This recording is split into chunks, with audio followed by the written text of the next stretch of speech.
Who wants to look at their own face for a bit? Yay.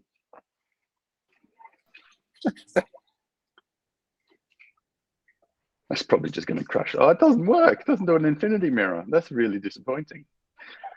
I was so looking forward to that. Oh, well, such is life. Right. There's a couple of minutes in. I think we may as well kick off. It's not like, if you miss the first couple of minutes, you don't miss too much. So, oh, hello. Hello. G'day, Nat. How you doing? I'm good. Sorry, I was a couple minutes late. I'm here. That's all good.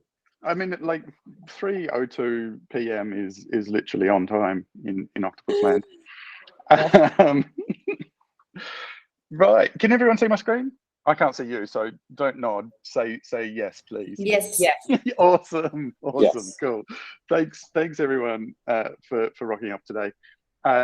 Today's hopefully a little bit of a kind of knowledge share session. We've got more and more markets, we've got more businesses popping up all over the place in more languages than we ever had before, and we've got more people kind of going, oh, how do we make stuff look and feel like Octopus, and what is right? So we thought it would be useful to just do a couple of sessions about stuff that I've learned. The team here in London hear lots of random things come out of my mouth, and we thought maybe write them all down, let some people hear it firsthand. Really about how I think about the brand, lessons I've learned, rules of thumb I use all the time, and that can hopefully help us when we're making stuff for all of our individual kind of use cases and stuff, make sure that it still somehow feels part of the bigger picture and still feels on brand. So before I talk about brand, I want to talk a little bit about brains. So basically the background to all this is kind of late or early 2010s, 2013, there was a really interesting study published by a couple of people, Les Binet and Peter Field here in the UK. And they sat down and they pored over the case studies and award entries of the IPA, the Institute of Professional Advertisers, decades worth of campaigns and all kinds of channels, from TV to email to direct mail to websites to apps to, touched on everything to really try and understand what drives business growth and like what drives real like media and brand effectiveness. And there was a whole slew of really interesting findings that came out of the study. But one of the ones that really struck me at the time and really kind of got the kind of creative world talking was this observation that emotional campaigns, so campaigns where the messaging was written to drive an emotional response rather than a rational response, on almost every dimension, saw better results. So even when you combined emotional and rational, in most cases, purely emotional messaging won. So this is a chart of how many of the case studies reported very large profit growth through running emotional campaigns.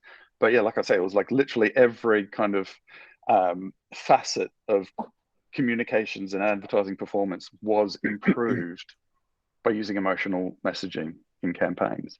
And that was a really, really fascinating finding. So, I'm a bit of a behavioral economics geek, and I like reading about brains and how they work and all that kind of stuff. And so, a lot of you probably already have a little bit of this background, but, you've probably heard that we've got, this part of our brain that's like really ancient, that's the lizard brain. And it deals with kind of fight and flight responses. And all of our emotions are wrapped up in a slightly newer bit of our brain called the mammal brain, where we're kind of like got these hardwired instincts that kind of kick in, kind of animal responses that kind of drive our behaviors. And then the kind of big neocortex is the seat of all of our kind of amazing human characteristics like reasoning and rationalization and imagination and consciousness. And so, I kind of had an idea about this. I thought, wow, this is really straightforward, right? This makes this advertising and communications game an absolute lark, because all you need to do is find the stimulus that talks most directly to our kind of limbic brains, and we'll get the best response. You know, we need the stinkiest bin to get that real immediate, send out a real immediate response.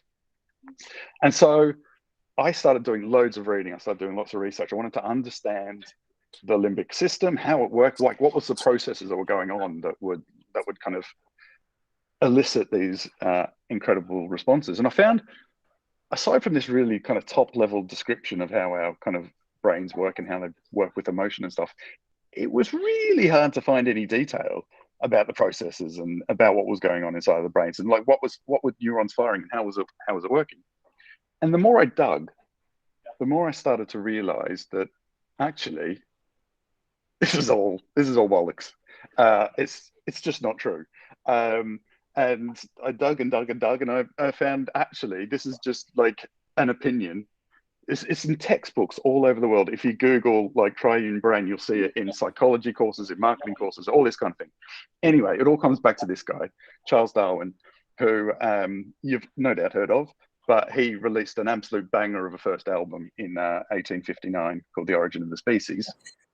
And everybody was amazed by how brilliant he was, because it showed that the animals, evolved over time, many generations, going to change, and you could trace the lineage of all animals, right back to really ancient roots. Then, a decade later, he released his second album, which was somewhat more controversial. So that was The Descent of Man, and of course, that was when he said, "Well, actually, us humans, we're also descended from animals." And this one got much more mixed reviews. So there was, half of the country were going, "Yeah, you demand." The other half were going, "You are an absolute heretic." And so 2 years after he released The Descent of Man, Charles Darwin released his very obscure and cult third album, The Expression of Emotions in Man and Animals. And this was where he'd done a load of observation, written lots of letters to people he knew around the world about how they saw children growing up and dealing with emotions, how they saw people in different cultures expressing emotions. And so he came up with this idea to describe emotions as this kind of ancient trait that shows we are descended from animals, mainly because he wanted to defend the theory of evolution. The argument at the time was man's godlike intellect was proof of the great designer, the great designer's hand. And so he wanted to prove we had common roots with animals, and so that emotions were animal responses, and they got in the way of all our cool human rational thinking. This is just a little chestnut, which is in The Expression of Emotions in Man, which kind of, I think, illustrates the problems of trying to, just do science through observation solely. And so he's got the quote here that the hair of the insane is affected in an extraordinary manner, owing to their repeated accesses of fury and terror. And it's got this incredible illustration of an insane woman to show the condition of her hair. Like, it's so obviously a stereotype, and like literally finding a photograph of one person with frizzy hair was like, here's what insane people look like, in case you didn't know. I think shows some of the pitfalls of science by just purely observation.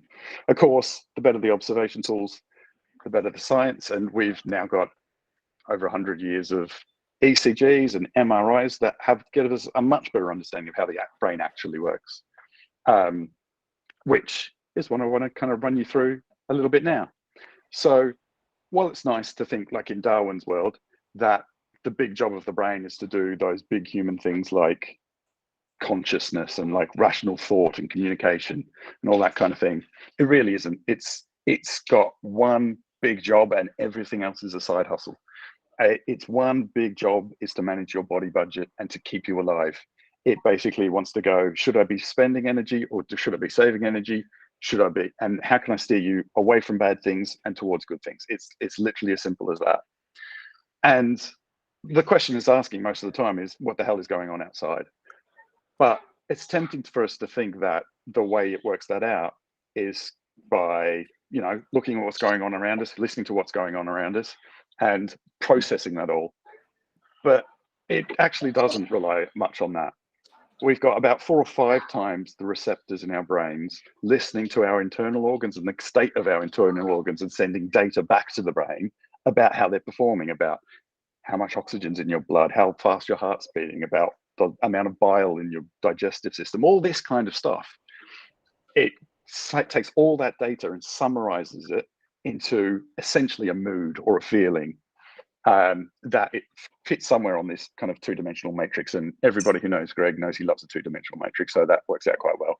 But basically, it's like, you know, if I'm in a mood to spend energy and I'm feeling good, then hey, I'm ecstatic, I'm happy, I'm joyous, I'm celebrating. If I'm feeling bad and I want to save energy, I'm feeling depressed. If I'm feeling, you know, like I need to spend energy and I'm feeling bad, I'm probably anxious. And so you can start to plot emotions over the top of these moods, but actually moods, the kind of all that internal data kind of forms into a basic, fairly 2-dimensional mood. And then the brain goes, okay, so what does that tell me? It starts talking to the control system of our brain, which is some of the pretty awesome, actually, human system that deals with things like rational thinking and communication, but it also deals a lot with memory. And it goes, oh yeah, I remember. I had a coffee and had a buzz just like this just last week. And based on those memories and all the learned experiences, the brain then goes, boom, here is a prediction of what's going on in the outside world, outside of my body, outside of the realm of my body. And it floods that prediction into our audio, visual, nerve systems. I'm going to call them nerve systems, can't remember what they're called. Into our taste, into our touch, all the stuff that deals with the external world beyond the limits of our body. And that prediction is half of what we experience roughly at any given time. The brain then takes the stimulus that comes back in and goes, was the prediction right or was it wrong? If it gets an error, if it throws up an error, the brain either decides to completely ignore it or it decides to update its prediction of what's going on outside. And that's when some really interesting things appear. I mean, I'm sure you've all seen that video with everybody passing the basketball around and a gorilla walks through and, you know, 50% of people miss the gorilla because it's completely out of space. That's what happens when the brain goes, that gorilla is literally not important to me right now. I'm going to ignore it. I'm going to focus on the basketball players. If the alternative happens and your brain goes, oh hell, I made a prediction error, then you get a real strong emotional response. And that can be good or bad. That's where kind of like a sense of shock comes, or that's when a sense of elation and relief comes from. And what's happening there is literally your body budget's adjusting in that instant and like flooding with testosterone or flooding with dopamine. And really, really quickly, the chemical balance of your body is adjusting to what it thinks is a new kind of prediction or simulation of what's going on outside. And actually, that's pretty much how all brains work. Not just human brains, this is how all mammal brains work. And they've all got this system of look inside, make a prediction, and then flood the prediction out to our other senses and look for errors. And you can see once you start to get that idea of prediction, it kind of changes the way we think about the bin. Because now it's not just the stinky bin and somebody reacting to it. It's also, what did that person expect the bin to smell like? You know, and if that's somebody who's grown up in a completely clean society where rubbish doesn't smell, they may not even notice the stink of the bin, no matter what pungent smell is coming out of it, because their brain is literally not predicting it. And if it's not important to the brain, it will ignore it. So that's kind of a little bit of background about how brains work in general. I think then we need to understand like what is emotion, because they're not feelings. That's a whole nother realm altogether. Emotions are like completely unique, as far as we can tell, to the human brain. And it uses our incredible ability to abstract ideas. So if I put a square in front of you and put a circle in front of you, you can look at both of those and go, oh yeah, that's a square and that's a circle. They're both very different. Oh yeah, but they're both shapes. And the concept of shape is an abstraction of what a square is and what a circle is. Your brains kind of naturally group them together as things that are similar but different. You know, you can go, same but different, and that's an incredible skill that no other animal has. And we have used it to create incredibly elaborate conceptual structures that we live with every single day. You know, if you think about society, it is loaded full of these kind of conceptual ideas. And this is exactly the same stuff as emotion. So, you know, when your brain's going, oh, I'm feeling a bit buzzy, I've just had a coffee, I've just put my headphones on, then it might categorize that as an emotion concept of, you know, joyful productivity. I'm about to get down and do some cool designs. And that's an emotional concept. It might be as simple as joy. It might be as simple as sadness. Similarly, it can create all kinds of concepts. And all of these concepts can have influence over how our bodies spend our body budget. So things for like take example, money.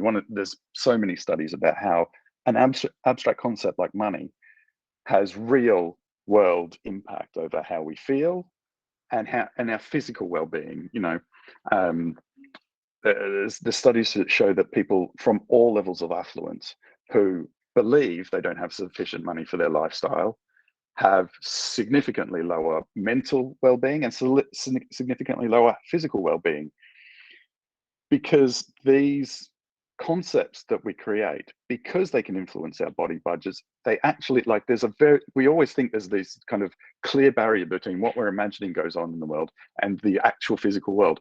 And actually, science says that that barrier is actually pretty porous, and stuff can travel in and out all the time, particularly if we have shared ideas of things.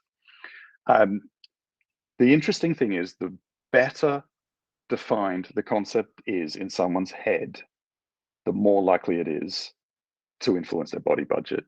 So when you think about money, the fact that I understand money in the same way that you understand money is the reason why money works. It's the reason why it works as a system in most parts of society. And that's only because we share these concepts and we can use them to influence all of our body budgets kind of collectively. It's a really fascinating concept. So obviously brands fit into this kind of category of strange abstract concepts that we share if we learn them, and they can affect our body budgets. But for a concept to be powerful or influential into affecting our body budgets, the way I think about it, particularly when I'm writing communications or advertising or designing apps or whatever, I kind of break it down into three like key categories. And so first of all, you're trying to deal with that. Okay, so I said before, emotions aren't feelings, but it's that emotional response. If I did two F's and an E, it wouldn't sound good, so it's got to be feeling. And so that comes down to, if a brand feels good, it's a good choice. We want to be on the good side of that two-dimensional matrix we saw before. The second one is how fluent it is. This is how instant do you recognize who is speaking to you? How quickly do you go, oh, that's Octopus? And that's a simple availability heuristic. The quicker an idea comes to mind, oh, not the quicker the idea comes to mind, the quicker the brain goes, I recognize that, the more likely you are to say, that's a good choice for me, because it feels familiar. And then fame is an interesting one, because that deals with our shared idea and how strong a concept is, not just in one person's mind, but in everyone's mind. And you build that by having people talk about you and multiple people all saying the same thing about you. So if a brand comes quickly to mind, it's probably a good choice. So when I'm doing everything, I keep coming back to, you know, does this feel right? Is it fluent? And will it make us famous? So I'm going to dive into each of those categories a little bit and hopefully try and share a few of the kind of rules of thumbs, multiple thumbs. I always use two thumbs. That's the first rule. Rules of thumb that I use to kind of assess whether we're doing all right. So I'm going to start with feelings, because I think it's probably the hardest one. And I think it's probably also the most powerful one. So the way I think about this is, you've got to always remember our brains are absolutely selfish and they're absolutely goal obsessed. Remember, their only full-time job is to keep you alive, steer you towards something good and away from something bad. That's literally it. And the way they do that is they're incredibly goal obsessed. So there's this kind of concept in scientific circles of our effective niche. And our effective niche means basically of all the massive library of concepts we carry in our head, the only ones that are going to pop up are the ones that are relevant to the goal I have in my brain right now, the thing I want to achieve right now. And if you can conjure with your brand one of those concepts that is in that person's effective niche right now, you will get their attention. And so there's a few, I guess, tricks of the trade or goals that we know work really, really well, particularly in energy. But I think they work really, really well because actually they are almost universal. They are incredibly wide held goals, and they're often in someone's mind at some point during the day. And the first one goes back to that super strong concept we were talking about before. It's money. I know if I've got more money, I can live a better life, I can live a healthier life, I can give more to my friends, I can be more generous. So talking about value in long terms and in very transparent and honest ways always speaks to a goal. That's pure selfishness, and it works really, really consistently. The second goal that we know also works really, really well is people kind of saying to themselves, you know, I'm a human being that has worth and I deserve to be treated with dignity. And that's where that's where all of our messaging around customer service comes from. We're not going to let you down. We're going to look after you. We're going to be on your side. All speaks to that. I have value and I deserve to be treated like it. And then, interestingly, probably the weakest behavioral goal, but one of the most important ones for us to come back to, is the one about green, because green's a really interesting goal. It says, I care about the future, I care about generations, I care about my tribe as a whole. But it's actually, because it's less selfish, the brain is actually less worried about it. And you'll often find that, really, really, really leaning into green messaging doesn't convert as well as addressing the two other goals as strongly as you can. But there's something absolutely fantastic, which I'll get onto in a minute, which is like how you use the green goal to reward behavior. So when I'm thinking about goals, and when I'm doing a communication or a design or a website or whatever, I'm always thinking about what we put on the page. Is it signal or is it noise? If it's signal, it's something that's speaking directly to one of those goals that we think is relevant for somebody who is looking at this website right now. And if it's not doing that, then it's noise. It's getting in the way of the signal, and it's making it harder to see and harder to hear and harder to understand.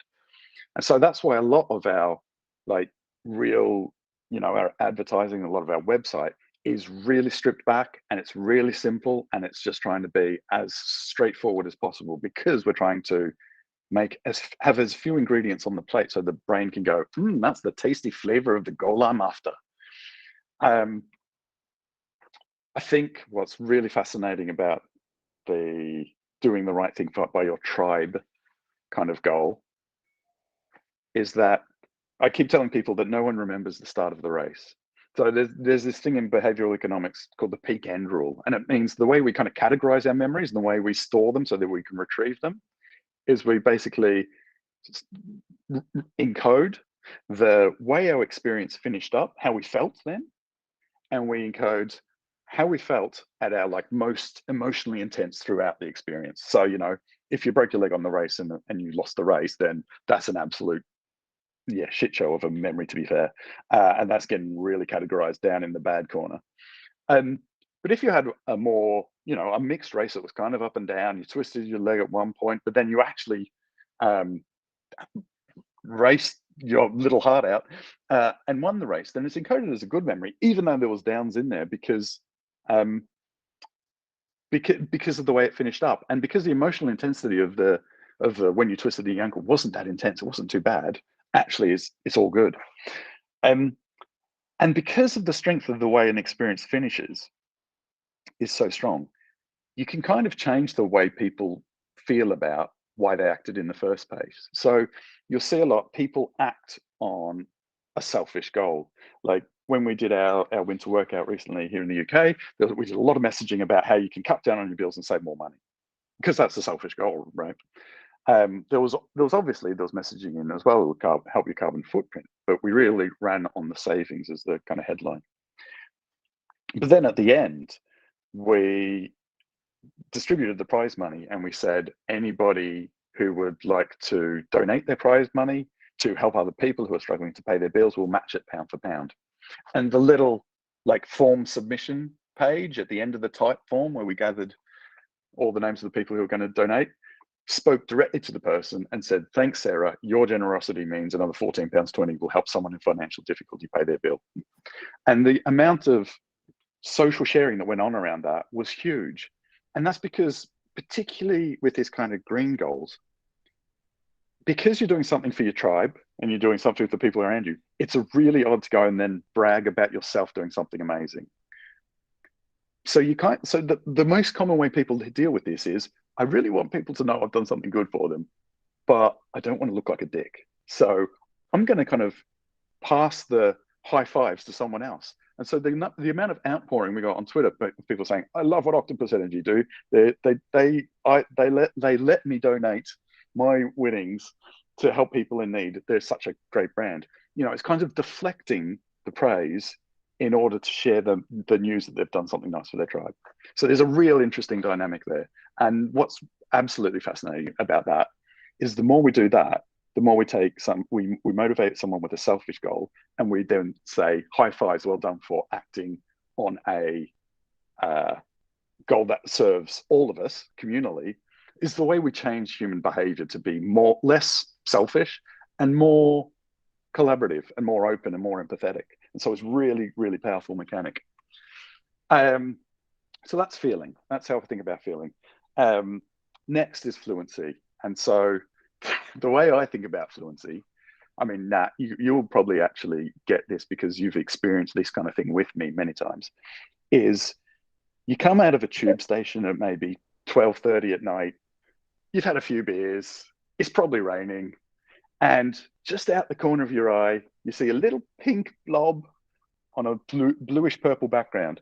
And even without turning your head, you know that's Octopus Energy. We need to have our distinct assets so clear that you can make that connection instantly. Your brain can just go, bang, I know what that pattern means straight away. And of course, our single most powerful asset in this department leans quite heavily on probably the first trick our brains ever learned in terms of recognizing patterns. So as soon as you're born, the first like pattern of like shapes and things your brain like works out is that two dots in a little line makes a mouth, makes a face. And that first face is typically one that you then grow to know means comfort and safety and nourishment and all these kinds of amazing, very validating concepts. And so humans have this uncanny ability to see faces in literally everything. And when you look at the studies, it's incredible the way our brains work, because even though we know these are inanimate objects, you still process the expression on their faces. You still go, that bowling ball is well shocked, and that octopus is definitely looking for a fight. You know, it's like we can't help ourselves but try and put ourselves in the minds of other animals, other objects, other things. And that's why Constantine is literally the best cheat code you could possibly have as a brand. We did some eye tracking research on our out-of-home ads here in the UK, and you can see where people look. They may not even read what's written on the page, but it doesn't matter if they cast their eyes right into the middle between those eyes and that mouth and see that pink face. That is an absolute win in creating fluency. So that means we're kind of torn when we use Constantine, because on one hand, we want him to be exactly like this, identical every time you see him, just to make that instant recognition more instant and more intuitive, and your brain immediately knows what that shape recognizes. But on the other hand, the other amazing thing that Constantine can do is he can come to life. He can ride skateboards. He can fly to the moon. He can plant trees. He can dish out cash. He can do all these kind of things. He can dance and sing. And that is an incredible way to bring your brand to life. So when I'm thinking about how we employ Constantine, I'm always thinking it's kind of like the 80-20 rule, right? First of all, he doesn't have to come to life for everything. In fact, most of the time, we should be trying to reinforce and really drill in this form of Constantine is a symbol you immediately associate with the brand. But then we've got to make sure that we use that asset to its full extent. And 20% of the time, we absolutely go to town and we make it, you know, kind of vibrant, singing, all dancing, like life that Constantine lives. And then, of course, you know, the other way we can create fluency is often through our visual assets. We've chosen our visual assets like really carefully. One thing people may not know is that Constantine isn't actually quite the same shade of pink as our Soho lights. And that's very deliberate, because if you put Constantine in this shade of pink, he actually looks kind of sick and like he's a little bit pale, and you go, oh, he's not right. And it's incredible how our brain is really good at, or maybe it's really bad because obviously he isn't actually sick, but it just, because it's a face, it so quickly goes, oh, how's that face feeling? And so doing things that make him feel sick, or make him look sick, is really powerful and can really quickly give the wrong connotation, because it's such an instinctive reaction that you look at somebody who's sick and you go, oh, they're sick, oh, back away, you know, bubonic plague, no thanks. So that, yeah, you've got to be really careful when you're playing with Constantine that he doesn't open up the wrong set of concepts in someone's head. The colors we've chosen are actually kind of odd colors for a brand. Typically, when you're working in brand design, you go, okay, is this a print brand or is this a digital brand? And if it's a print brand, you go, let's have lots of cyan, lots of magenta, lots of yellow, lots of black, because those colors are the punchiest ones when you print them onto a page. Because of the process we use, those are the colors that really stand out and are the purest. And on the other end of the scale, you go, oh, this is a digital brand, so we'll have loads of greens, loads of reds, and loads of blues, because those are the colors that mix together to form the colors on your monitor, or on every monitor. And so they're the purest colored lights that you can kind of generate. And so you see lots of brands that are really primary colors because they're meant to kind of be super saturated, I guess. And the problem, of course, with that is it becomes really hard to tell so many brands apart. So our colors are actually deliberately chosen to be kind of in between colors that are a little bit hard to pin down exactly what shade they are. Like our kind of navy blue has hints of red and purple in it, so it's like, is that a blue or is it a purple? I'm not sure. Our pink is really bright and quite pinky, but it's also got like hints of purple in there as well. And the blue is it's leaning a little bit towards green, and that's really unusual. They're really designed to pop on digital screens, but they're unusual choices for digital screens.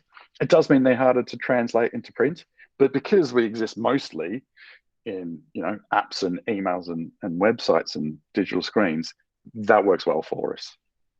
And of course, the final kind of visual ingredient of our brand is our typeface Gotham.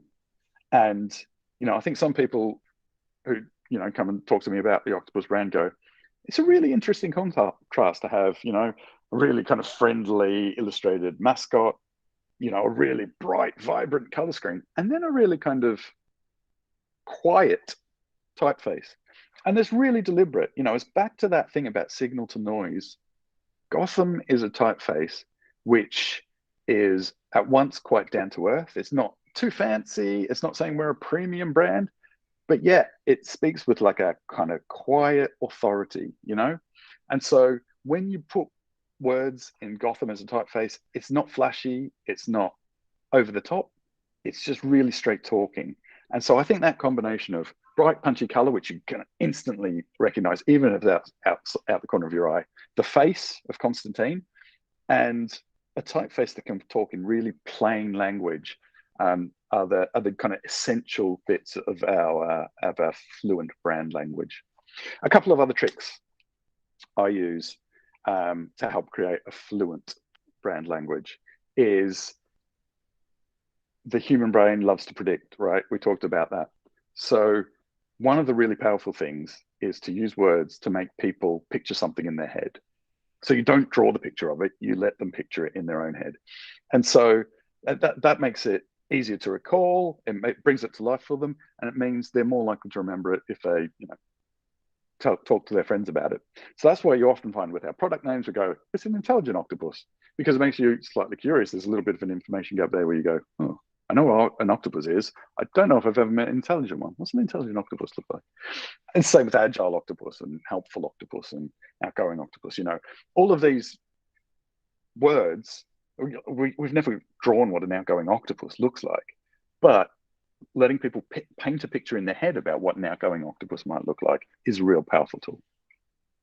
And that idea of having an information gap is a great way to almost flatter our predictive brains. So like our Just Add Wind campaign that we've been running out of home lately, I think is a good example of this, because when you leave an information gap, your brain's got to make a mental leap to work out what's going on. It's got to work it out. And when it does work it out, it's like, hey, I got it. So what you really want to do with these information gaps is make them as small as possible. Like, nobody's not going to work out that's a wind turbine. So that means that information gap is really small. But because it's there, your brain still gives you a little virtual high five when it works it out. It goes, it's a wind turbine. And I think that's really powerful way to draw people in. And also, so back to the topic of signal and noise, often the question is, what do we leave out? And actually, when we were working on this campaign, we were talking a lot about, should we put in actual, footage, photos of our big wind turbines with Octopus Energy written on them. And the problem is, everybody uses imagery like that, and it just blends in and it disappears. And so although we've got these amazing assets, which we can use in the right place, when you're taking it out of home and you want a message that's simple and really cuts through, you go, what can I take away and still deliver the same message? And so that was the kind of thinking that went into that one.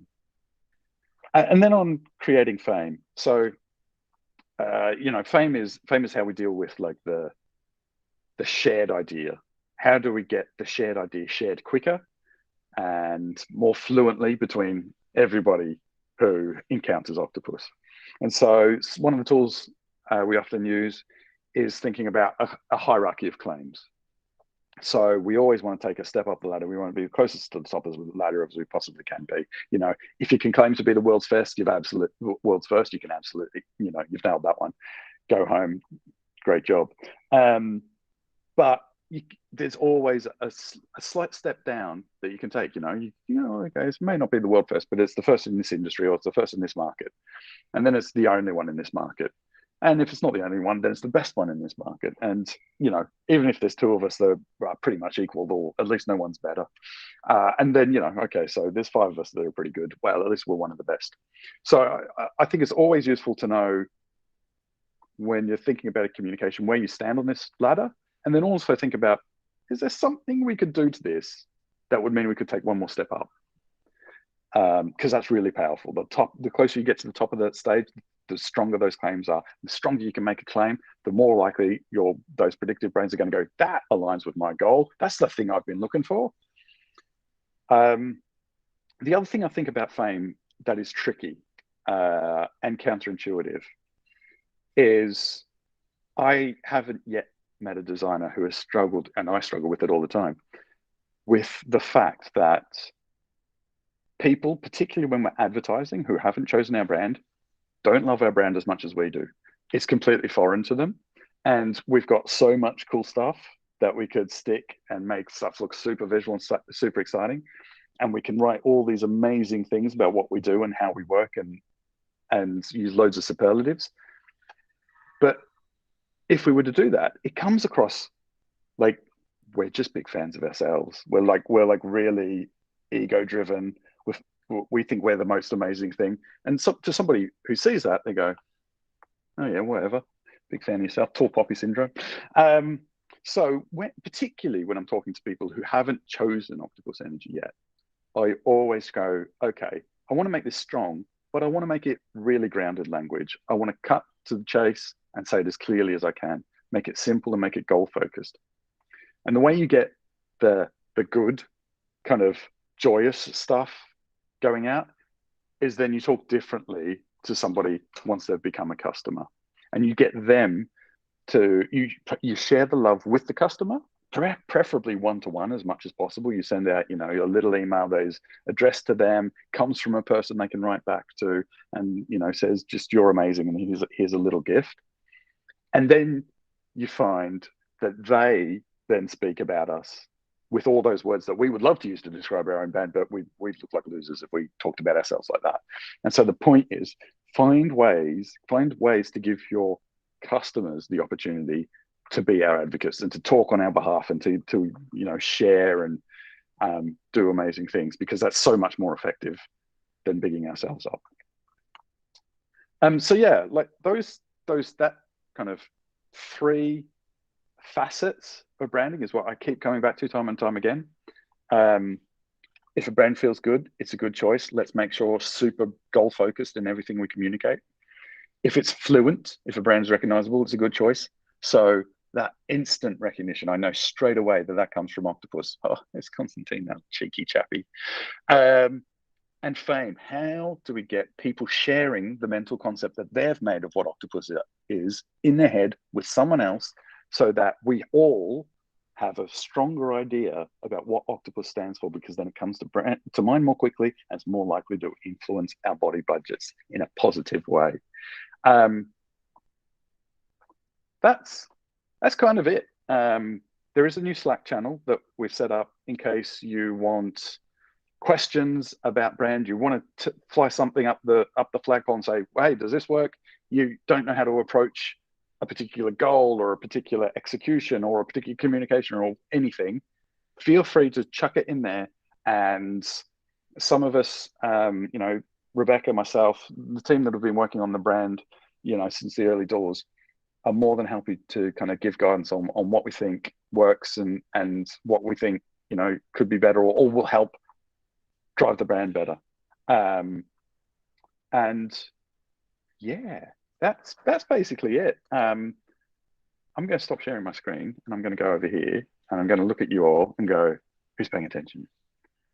Ashley, you're looking at my screen. Well done. Okay, so if anyone's got questions, I'm happy to take them now. Hey, Matt, good job. That was a good time to turn on your camera. Happy to take any questions anyone's got, but also, like, I've rambled a load of stuff. So if you want to process and you want to come back to me with questions or queries or just stuff you think would be helpful to cover in more of these sessions later, please do hit me on Slack and that would be great. But I will open the floor if anyone wants to ask a question or just, give me a virtual high five. Thank you, Katie. Yeah, to be fair, so Katie says she loves the 3 Fs. I've got to be honest, I completely stole the 3 Fs. They're not my Fs. I found them, an agency uses them, and I thought those are pretty awesome 3 Fs. So they're my 3 Fs now. So I can't take credit for them, to be fair.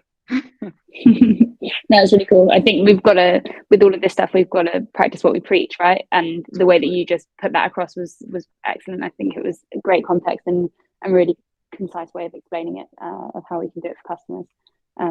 Would love to be able to pick your brains on that channel for Octopus electric vehicles as well, because I'm heading up the marketing team over here. So yeah, well up for that, absolutely. Because I think that's the beauty of the brand we're growing, right? Like, even if we're not talking about energy, we can still actually speak to the same goals. I was talking to John Shimmick in OES about this same thing, which is like, because he's like, I'm sending engineers into homes. Like, we don't go in to talk about energy so much. We're going in to install heat pumps and that kind of thing. But I think what's interesting there is, once we've set like I guess the ground zero of these concepts, you can kind of scale them up and scale them down. So even if you can't talk about green energy being good for the grid, if you just step that up and go, okay, what's generally good for the planet? And, obviously an EV is good for the planet, but just doing little things in the experience that mean you're reinforcing the stuff that when we do stuff, we do it in the best way for the planet. And, and equally, I was talking to John about heat pumps. We don't say we're going to sell you cheap energy, but we do say this is a great value experience. And we're looking out for your budget and making sure your money goes the furthest possibly can, which of course applies for EVs as well. And so, I think there's a real beauty to really speaking closely to human goals and mostly selfish goals, because actually they're so universal. You can apply it to different products, new markets, works in new cultures. It works. It makes for a really great, hopefully, global brand. So yes, do feel free to jump into that channel any point. Thanks.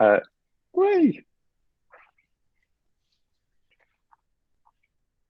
Oh, awesome! I'm glad to hear that, Celine. Yeah, nice.